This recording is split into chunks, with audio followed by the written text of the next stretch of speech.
नमस्कार दोस्तों। चलिए एक कहानी से प्रारंभ करते हैं। अभी कुछ दिनों पहले की बात है कि गूगल ने अपने एक नए बनाए हुए कंप्यूटर को एक ऐसा कठिन कैलकुलेशन दिया करने के लिए जिस कैलकुलेशन को करने में गूगल का जो सबसे बढ़िया कंप्यूटर था, जिसे आप सुपर कंप्यूटर कह सकते हैं, सबसे फास्टेस्ट जो कंप्यूटर था, उस कंप्यूटर की बात ना करते हुए एक नए बनाए हुए कंप्यूटर को उसने एक कठिन कैलकुलेशन, एक मतलब जटिल कैलकुलेशन दिया करने के लिए, और उस कैलकुलेशन को करने में उस कंप्यूटर को लगभग 3.5 मिनट का समय लग गया। 3.5 मिनट का समय लग गया। तो ये पूछा गया कि आखिर ऐसा कौन सा कैलकुलेशन था जिसे करने में 3.5 मिनट का समय लग गया। तो ये बोला गया कि अगर इसी कैलकुलेशन को करने के लिए, इसी कॉम्प्लेक्स कैलकुलेशन को करने के लिए हमारे अभी के अगर सबसे पावरफुल सुपर कंप्यूटर को अगर यही कैलकुलेशन करने के लिए दिया जाता तो उसे शायद 10,000 वर्ष लग जाते इस कैलकुलेशन को करने में। अर्थात जिस कैलकुलेशन को इस नए बने बनाए कंप्यूटर ने 3.5 मिनट में कर दिया, उसी कैलकुलेशन को अगर आज का सुपर कंप्यूटर को वह कैलकुलेशन करने दिया जाता तो उसे शायद 10,000 वर्ष लग जाते। चलिए बताते हैं उस कंप्यूटर का नाम, और यही उस कंप्यूटर का नाम है जिसे हम कहते हैं क्वांटम कंप्यूटर। आज के युग का एक डिमांड ऐसा जिसके बारे में हर कोई चर्चा कर रहा है, उस चर्चा के पीछे भी एक राज है जिसके बारे में भी हम बात करेंगे। क्यों ना बात करें हम उसके बारे में। अगर अमेरिका और चीन, दो ऐसे देश जिसने भारत से आगे बढ़कर एक ऐसे तकनीक का विकास कर लिया, एक ऐसे कंप्यूटर का विकास कर लिया है जो कंप्यूटर भारत से कई गुना ज्यादा ऊपर हो सकता है, उसी कंप्यूटर का नाम है क्वांटम कंप्यूटर। जब हमारे देश के प्रधानमंत्री श्री नरेंद्र मोदी ने इसके बारे में सुना तो शायद उन्होंने हमारे 2018 ईस्वी में उन्होंने क्या किया कि इसको बढ़ावा देने के लिए, अपने देश में क्वांटम कंप्यूटर को बढ़ावा देने के लिए उन्होंने बात की, और लगभग 19 अप्रैल 2023 को प्रधानमंत्री ने इसे मंजूरी भी दे दी। और इस मिशन पे, यानी क्वांटम कंप्यूटर मिशन पे, लगभग उन्होंने 8 साल में, यानी 2023 से लेकर 2030 तक के समय में इसे एक लक्ष्य रखा जिसमें इसे डेवलप करने की बात की गई। आपको पता होना चाहिए अमेरिका, फिनलैंड, ऑस्ट्रेलिया, फ्रांस, चीन, कनाडा ऐसे देश हैं जो हमारे देश से आगे चलकर इसी क्वांटम कंप्यूटर पे काम करते हुए हमसे कई गुना आगे चले गए हैं। अब आपके मन में ये सवाल उठ रहा होगा कि ये क्वांटम कंप्यूटर है क्या। 20वीं शताब्दी का शुरुआत का समय था जब अल्बर्ट आइंस्टीन ने एक थ्योरी दिया जिसे थ्योरी ऑफ रिलेटिविटी कहा जाता है। उस थ्योरी में हमारे जो फिजिक्स, अभी जो हम फिजिक्स पढ़ रहे हैं, उस फिजिक्स को उन्होंने एक नाम दिया जिसे इंग्लिश में क्लासिकल फिजिक्स कहा जाता है और हिंदी में उसे शास्त्रीय भौतिकी विज्ञान भी कहा जाता है।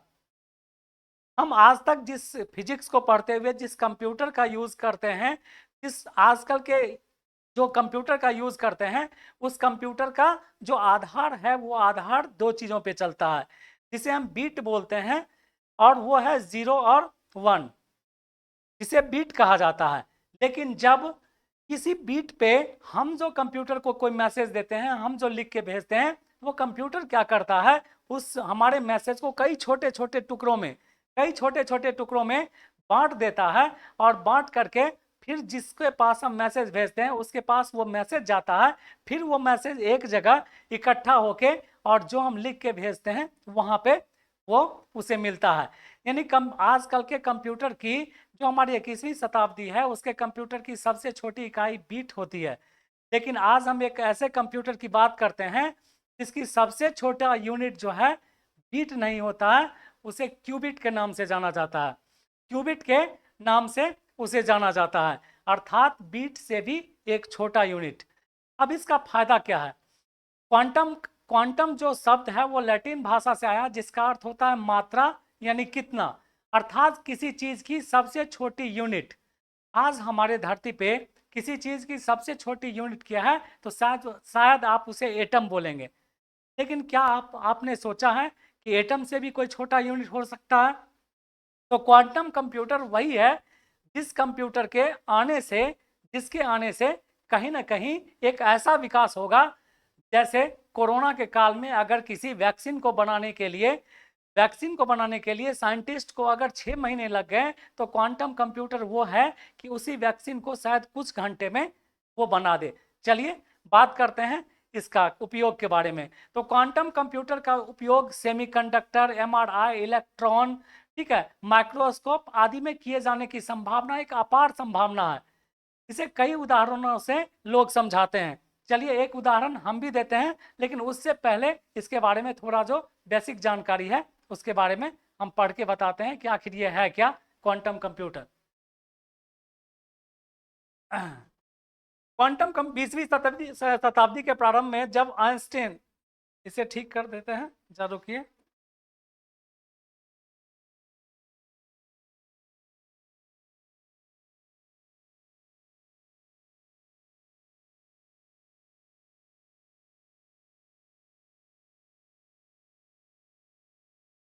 आइंस्टीन ने थ्योरी ऑफ रिलेटिविटी दिया। फिजिक्स अब तक क्लासिकल फिजिक्स पे आधारित था, और उन्होंने कहा कि अर्थात ब्रह्मांड में चीजों का होना तथा बदलना सब निश्चित है, लेकिन ये क्वांटम कंप्यूटर जो है इसकी बात नहीं करता है, अर्थात इनसे भी परे कुछ हो सकता है। परंतु आज क्वांटम फिजिक्स कहता है कि यूनिवर्स में सब कुछ अनिश्चित है, यानी यूनिवर्स में अब कुछ भी निश्चित नहीं है, जबकि आइंस्टीन ने कहा था कि यूनिवर्स में हर चीज निश्चित है। लेकिन क्वांटम कंप्यूटर कहता है कि यूनिवर्स में हर चीज अनिश्चित है। क्वांटम थ्योरी में पदार्थ के सबसे छोटे कण अर्थात एटम के व्यवहार का अध्ययन किया जाता है, यानी क्वांटम कंप्यूटर में पदार्थ का जो सबसे छोटा यूनिट होता है एटम, उसके व्यवहार का अध्ययन किया जाता है।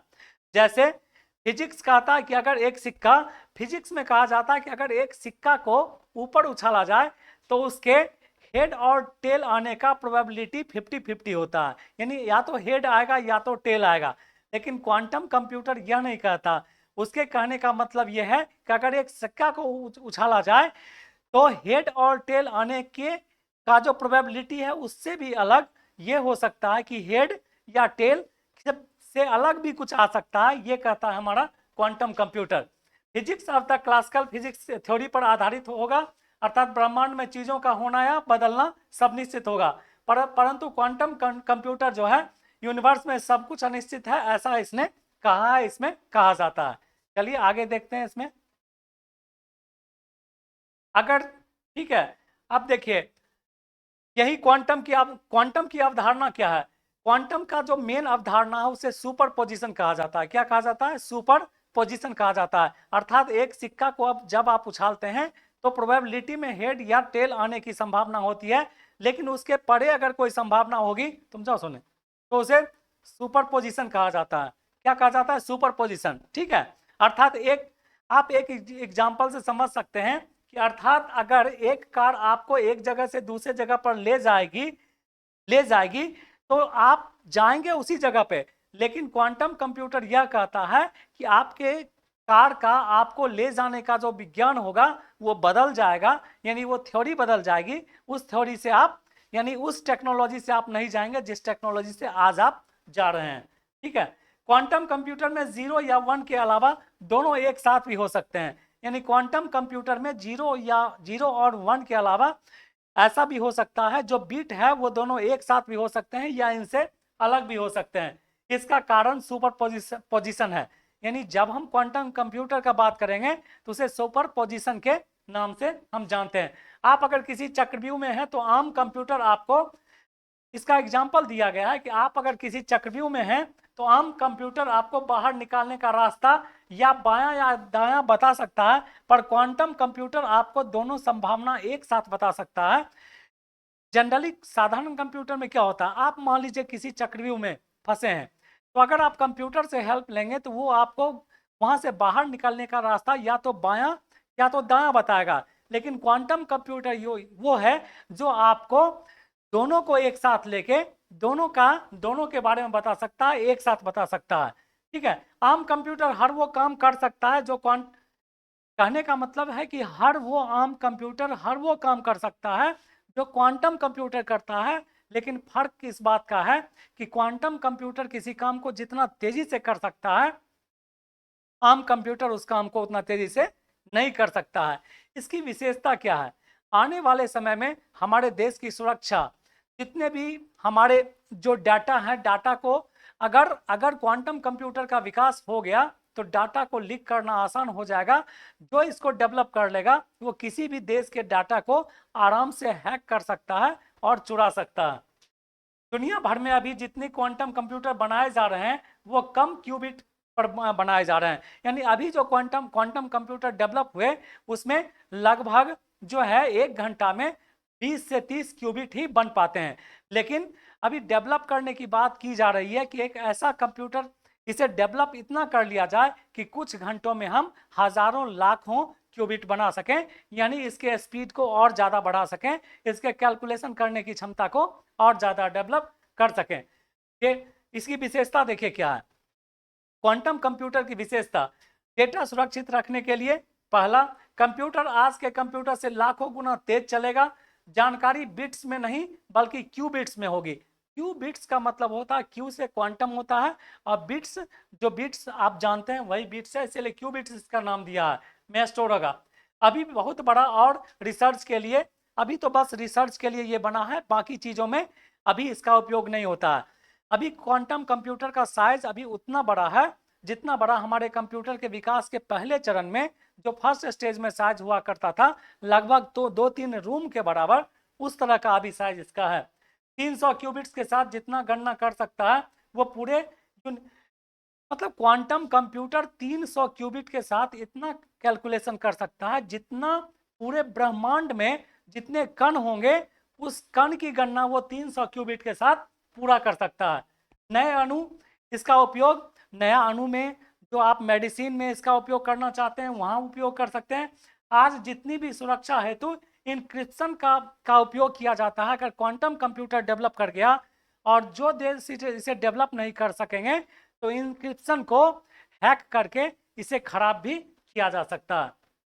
यही आज हम आपको जिस बात को लेके बता रहे थे, एक ऐसे कंप्यूटर की बात कर रहे थे जो जिसका नाम क्वांटम कंप्यूटर है, जो आने वाले समय में अगर कोई देश इसे डेवलप नहीं कर सका और कोई देश जो इसे डेवलप कर लेगा, जैसे कि चीन आज अमेरिका से भी इस टेक्नोलॉजी में कुछ आगे है, और इस कारण से आने वाले समय में अगर कोई देश दूसरे देश पे अटैक भी करता है, अगर हमला भी करता है, तो क्वांटम कंप्यूटर के थ्रू जो देश इसको डेवलप करके रखेगा उस पे वो देश हमला नहीं कर पाएगा। उसकी सुरक्षा का एक ऐसा कवच तैयार हो जाएगा कि शायद दूसरा देश उस पर हमला ना कर सके।